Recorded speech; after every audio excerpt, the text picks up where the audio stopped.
Hi, everybody, and welcome to the Friday edition of Proline Daily. It's the longest-running sports handicapping show in America.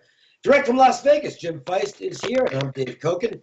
Jim, you were on the wrong side, I guess. Well, the way they keep score, it's the wrong side with Indiana last night, 89-53 in the NBA. I guess you can afford the loss, but wow, that was weird. Yeah, we're going to get into a little bit of that when we talk about the game coming up on Monday. But Right. when first of all, and I know the seedings in most things don't matter. We saw that in the NCAA tournament. We're seeing it again in the NBA, where the Bulls are an 8 seed. They're beating a 1 seed, which basically means that the seeding means nothing and the regular season means nothing. But 74 points in the first half, and what did they score? 30 in the second half, something like that, for Indianapolis. And LeBron James, I don't know what to say about his performance. He just is absolutely impossible to stop when he gets in that mode. Now, it doesn't happen that often, but when it does, he is just absolutely incredible. And then the fact that Kyrie Irving and Love didn't play 1 minute in the fourth quarter.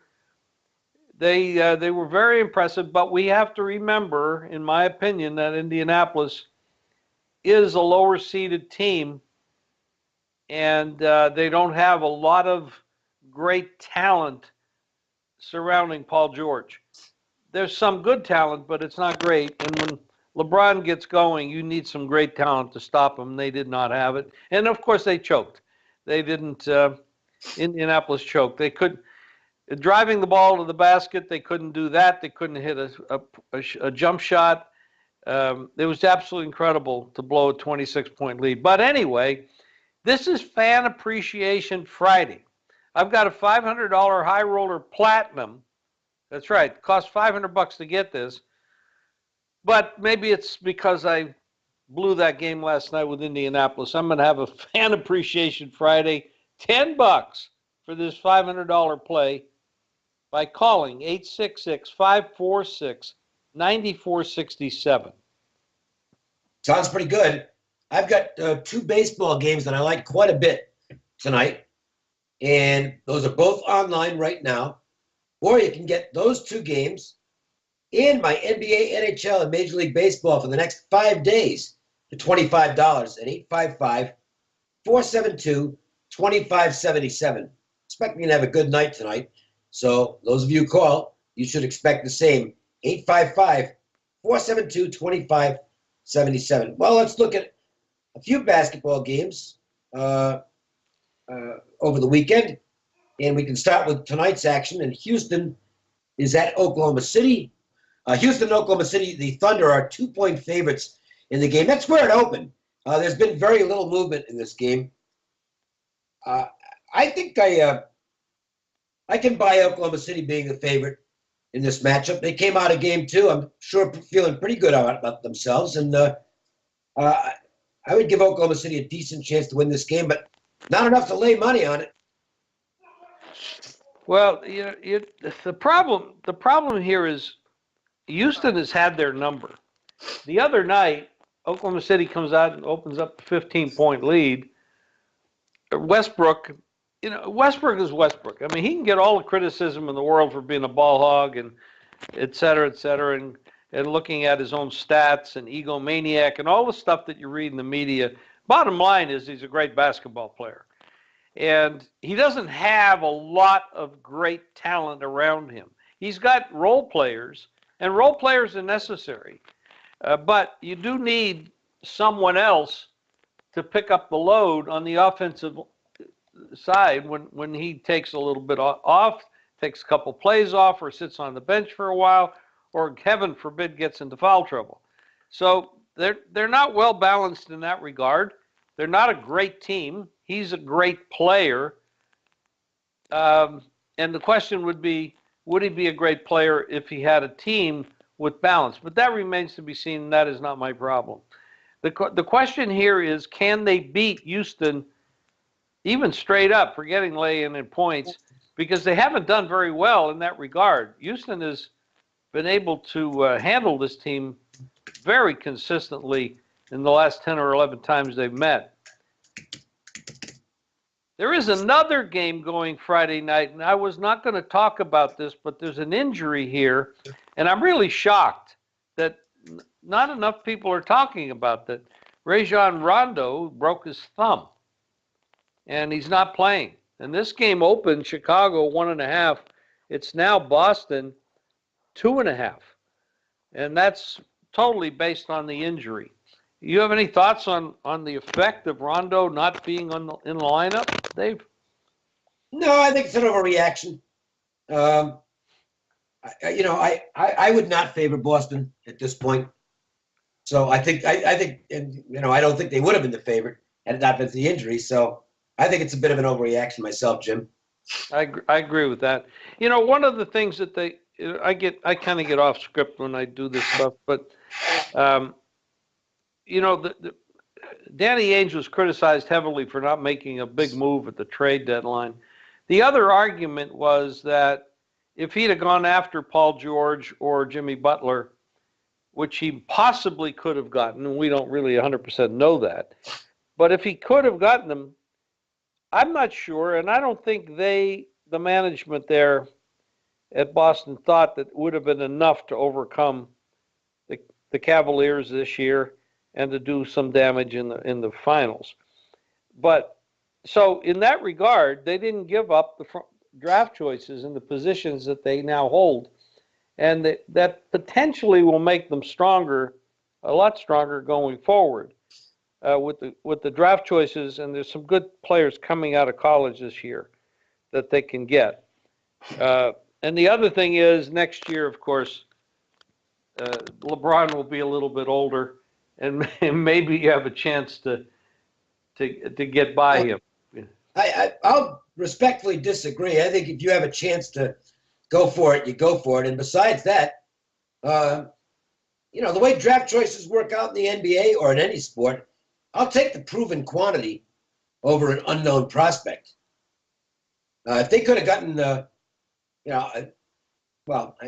players mentioned were Paul George and, I can't remember who the other guy was. Jimmy Butler. Jimmy. I would have gotten Jimmy Butler in a heartbeat. Paul George, I don't know. Paul George can be disruptive, and he wants to play in the West Coast. So maybe not George. But Jimmy Butler, yeah, I'd have definitely traded draft choices away for Jimmy Butler. And I would have traded multiple picks for Jimmy Butler. He's one of the 20 best players in the league. So if that was available and they didn't do it, shame on Danny Ainge. Well, that's going to be an argument going forward, and people will be talking about that until the next time Boston gets themselves in a championship team, which is probably a ways to go down the road. Moving on to playoff games on Saturday. There are 4 games on Saturday. You got Toronto at Milwaukee, Milwaukee has taken a pretty good lead in this series. I did, I said this, I think I said this right before the series. I think Milwaukee might actually be the better team in this series. And, it's kind of playing out that way right now. They've got the best guy on the floor. And you saw it again last night with LeBron. When the best guy on the floor takes over, there's not much the other team can do about it. And the best guy on the floor has a tendency to take over in the playoffs. I think the Bucks going to win this series and upset Toronto. And interesting note there, this would be, I think Toronto will eventually draw most of the money in this game, but the early money, which is generally sharper money, is on Milwaukee. Yeah, there's a formula in basketball that used to work very, very well. It's called the zigzag theory. It works, but it works more selectively than it did 15 years ago. Yeah, if you just play it blind, you lose. Yeah, you're going to lose at least the juice. Yeah. But like last night, it actually worked. It would have worked better, of course, if Indianapolis would have held on to their lead. But it hasn't worked that well in the last 5 or 6 years. But how it works is basically you bet on the team that lost the last game. It's pretty simple. And that kind of, the theory is the team that won is a little bit more satisfied, and the team that lost is a little bit more desperate. because this is an elimination series. When you lose 4 games, you're gone. So every game becomes more important, especially after you lost. Well, the line here in Milwaukee at Chris opened 2.5, and at Pinnacle opened 1.5. What right in there, there's a story anyway. But the Pinnacle line went from 1.5 to 2, and the Chris line is at 2.5. Now, that's interesting, and it goes right to what you talked about, Dave. They didn't adjust towards Toronto, which is a reverse move against the zigzag, and that's not what bookmakers usually do. They will go along with the zigzag to protect themselves from the money that is going to come in on that losing team from the previous game. So there's a lot of support and strong support for Milwaukee, as you said, being the better team and will continue to win. And then on Sunday, we'll spend some time with this one because Cleveland and Indiana. Right now, the number in the game is 3. Nothing has happened with the number yet. I would guess that the public will be all over Cleveland in this game, with the thought being that the Pacers are not going to have anything left after. They're down 3-0, and they probably know their chances are limited at this point. So I would look for some line. If you want to play the line movement game there, if this line doesn't go up between now and game time, that'll tell you that some sharp bettors are taking the underdog in the game, because the only way this line should move based on the percentage of tickets that'll be written would be up. So if it stays the same or moves down, it means there's sharp money on the other side. I think Cleveland could relax here, and maybe Indiana has enough pride to get a win, but I don't think I'm going to bet on it, Jim. Well, Dave, again, this is one of those situations where yesterday Cleveland was 1.5 or 2. And the interesting thing on that game was that the public was betting the Pacers, and the sharps were on the Cavaliers. That was a weird game as far as betting patterns go, but we had one of the guys from CGT on the show yesterday, and that's what he was talking about. He says it was a kind of unexpected, a surprise that the sharper dollars actually were on, the pro money was on Cleveland last night. They ended up getting paid, and that's all that matters. The public liked the Pacers. They were very anti-Cleveland off, 2 less than spectacular wins at home, and the fact the team hasn't been good down the stretch. But, well, you saw what happened. The best player in the NBA, and he is the best player in the NBA, took over the game in spectacular form in the second half, and the Pacers had no idea what to do about it. No, they didn't. I was one of the Joes. I was on the Pacers plus the points last night.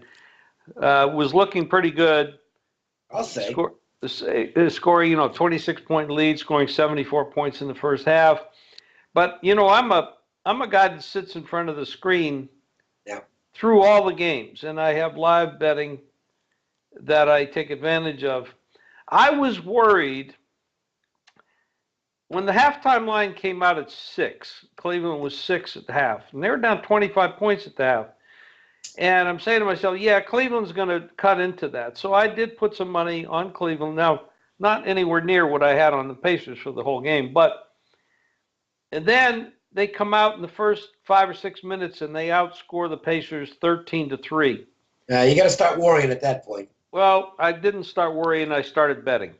And then I switched sides because I could see that this guy that some people hate, and I don't understand why they do, LeBron James is the best player on the planet, on this planet anyway. There might be another planet out there that there's a better player, but I don't know that planet. On this planet, when this man gets going, and he's not against a top flight club, which, this is Indianapolis. The Pacers are not the Warriors. This is the kind of team that you can stare down. And when LeBron gets going and he gets that mojo going and he has that look, oh man, it's when they go down 13-3, that 25 points down to 15. I'm saying, oh my God, this gets to single digits. Yeah. So I'm betting the opposite way now. Now I'm on Cleveland. So for the whole game, that's what I'm doing. Now, the other thing I'd like to talk about with this is I don't understand that John and I had a conversation about this yesterday. I can't understand why and who believes that Cleveland is an under team. I don't understand it. They don't play defense until they absolutely want to or have to, but they have been flying over the total in all these games. They don't play defense, and you cannot stop their offense. So they're betting every game so far, the public or the pros, whoever it is, and I know you track that pretty consistently, Dave. I don't know if you do on the totals as well, but they bet every game under. Whatever the opening number is, they keep betting an under and under and under and under. Now, and it hasn't even been close. And I've been picking up easy money with that. Now, that's interesting to note, though. The early money for Sunday is on the over. Well, they finally woke up. Well, I mean, that's just off one sharp store. Penny opened under 211.5 with the under slightly juiced, and now the over is juiced now, and that's very early money. But again, very early money is usually pretty sharp money.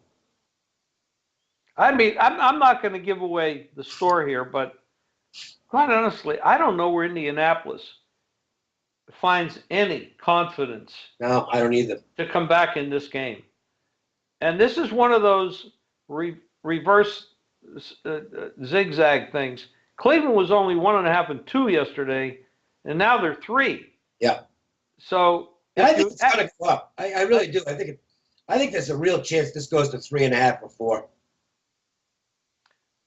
I don't think Indiana wins a game in this series. I mean, they had their chance. They had their chance in game 1, and they cut an 18-point lead in game 2 down to 4.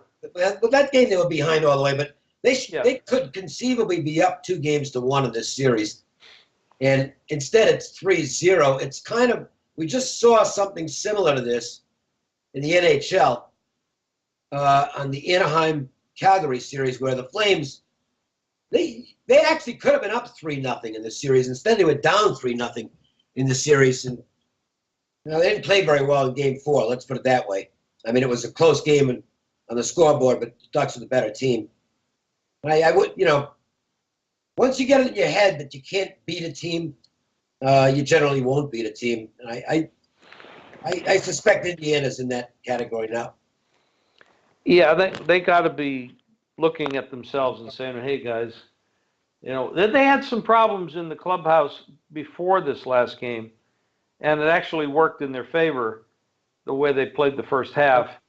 But that choke job is classic, and I don't see them bouncing back. Yep, and it was a combination of a choke job and the best player in the world just completely taking a game. I mean, LeBron was he was just even by LeBron standards, he was just amazing last night. Yeah, I want to whatever he drinks before a game, I want to figure it out because I want some of that. Just amazing. Absolutely amazing. Dave, in baseball yesterday, I mean, you and I have both been doing very well in baseball. Not yesterday. No, not yesterday. And that's why I want to bring this up. There was a game last night between Paxton and Seattle and Oakland and Vargas, was it? Valdez. And you and I both like the under, and I also like Paxton. And we got good numbers too, because you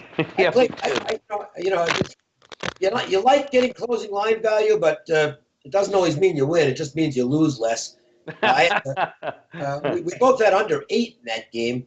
Yep. And it went to 7.5 with the under juice. So in terms of value, we both nailed it. But it sure didn't work. It was 3-3 pretty quickly.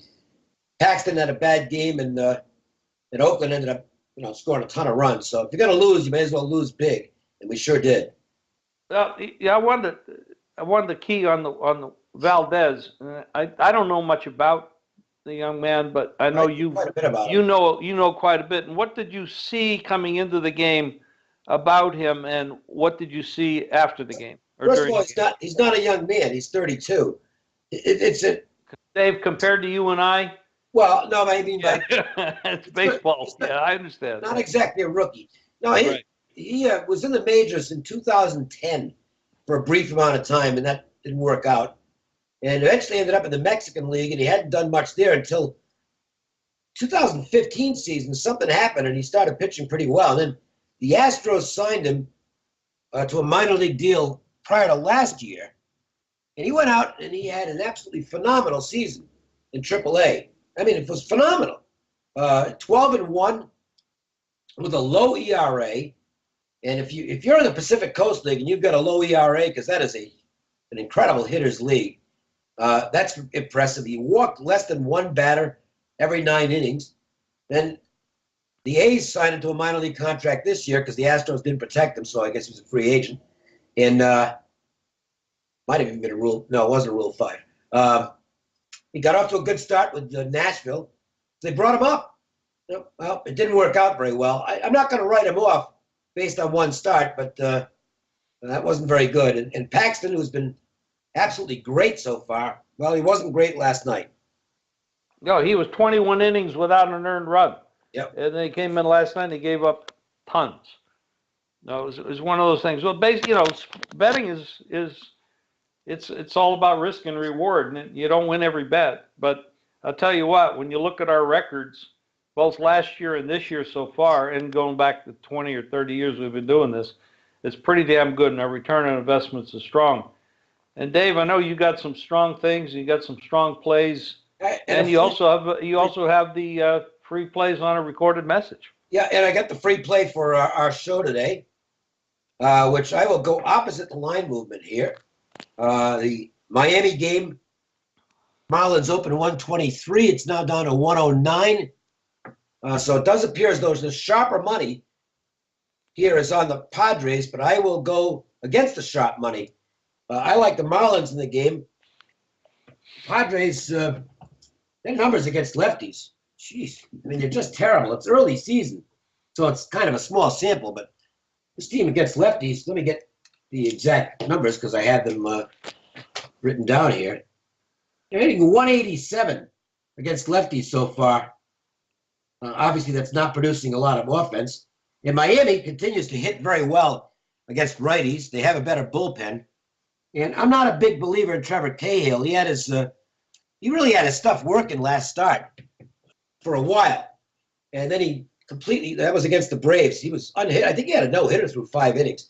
And I watched the game, and it's like, holy cow. I mean, his command was fantastic. I mean, he just looked like a new pitcher. And then the 6th inning, he went back to being Trevor Cahill. He threw 3 wild pitches in 1 inning. And that was it for him, and then they got the bullpen. I'm just not a believer in Trevor Cahill at all. And I know the Padres have won a couple in a row, but and look, I could be dead wrong, but I think the sharp money's on the wrong side of this game. And at 110 or thereabouts, I would take the Marlins in this game. I think you've got good value at that price now. If you want to get free plays every day on tape, it's not a recorded message, so there's nothing you got to go through to get the game. Just call the number, and you get the game. 888-294-1970. You could talk about a free play. I pretty much gave it to you already in basketball. If you followed what I said about the Cavaliers, I really don't believe Indiana's going to show up, and the Cavs will close it out. I don't think there's enough. Pacers, they all get paid good money. They all want to win. They all have, but also they know they got to pack their bags, set up their tee times for their vacations, deal with the family, get their plane reservations. They're not going to beat Cleveland 4 in a row. And after blowing it yesterday, I think that's a dead man walking or a dead team walking. Cavaliers in a blowout, 10 or more points. And you can follow me on Twitter, Facebook, and Instagram at Jim Feist Sports. You can sign up for 30 days of my baseball season for $499. Last year, my $100 players that followed me made $4,200. So if you're a $500 player, that's about $21,000. So you can follow me. Also, you can go to jimfeist.com and purchase these plays for the month, the season, basketball, football, baseball. By the way, the football lines are out. Yep. And they are up right now at the Westgate. And I think the first game is a Thursday night game, and the Patriots are 7-50 playing the Chiefs. That's the first game. That's a little teaser for football. That's in September, of course. So we got current things to worry about. So if you'd like to get free plays text to you, just text GAME, G-A-M-E, to 25827. And that'll do it. We'll be back on Monday with another edition of Proline. Thanks for joining us. Have a great weekend. And for Jim Feist, I'm Dave Cokin. We'll see you later.